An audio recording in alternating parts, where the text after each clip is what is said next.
The year is 1945. World War II, a conflict that engulfed the globe, has finally ended. Germany, once a mighty power, lies in ruins. Its cities are shattered, its economy devastated. 1969 was the first time I came to East Germany. I had been au pair in Essen at the age of 18, and that was why I was fluent in German. The German people are left to grapple with the physical and psychological scars of war. Millions are dead, millions more are homeless. Amidst this devastation, the seeds of a new conflict were being sown. The victorious Allied powers, the United States, Great Britain, France, and the Soviet Union were tasked with rebuilding Germany.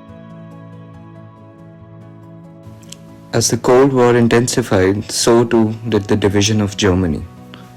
The wartime alliance between the Allied powers crumbled, mistrust and suspicion grew.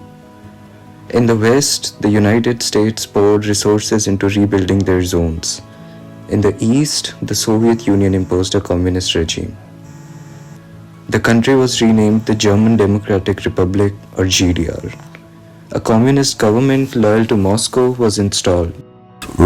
To visit Russia, it was not so easy, only possible with invitation or with a special tourist group.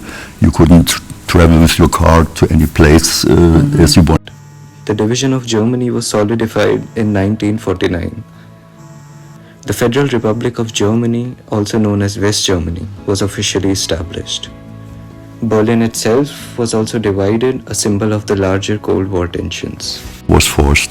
The first language we learned at school was Russia from the 5th class starting, and then it was the possibility to learn English or French after 2 years. West German Chancellor Willy Brandt embarked on a new policy known as Ostpolitik, or Eastern policy. This policy aimed to improve relations between West Germany and the Eastern Bloc. Ostpolitik led to increased contact and cooperation between East and West Germany.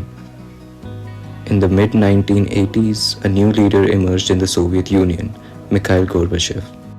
We had only repression and depression from the state, but not from the army directly, not with weapons. Inspired by the winds of change sweeping across Eastern Europe, East Germans took to the streets in peaceful protest. They demanded freedom, democracy, and reunification with West Germany. On 9th November 1989, after weeks of growing protests, the East German government announced that its citizens would be free to cross the border. That night, thousands of East Germans streamed through the newly opened checkpoints in the Berlin Wall. We couldn't believe it. We saw young people gathering on Alexanderplatz in Berlin on television and being interviewed by Western journalists. The world watched in amazement as people from East and West Berlin embraced. The fall of the Berlin Wall was a turning point in history. It marked the end of the Cold War and the beginning of a new era in Europe. On October 3rd, 1990, less than a year after the fall of the wall, Germany was officially reunified. The German people embraced the challenges of reunification, building a united and democratic nation.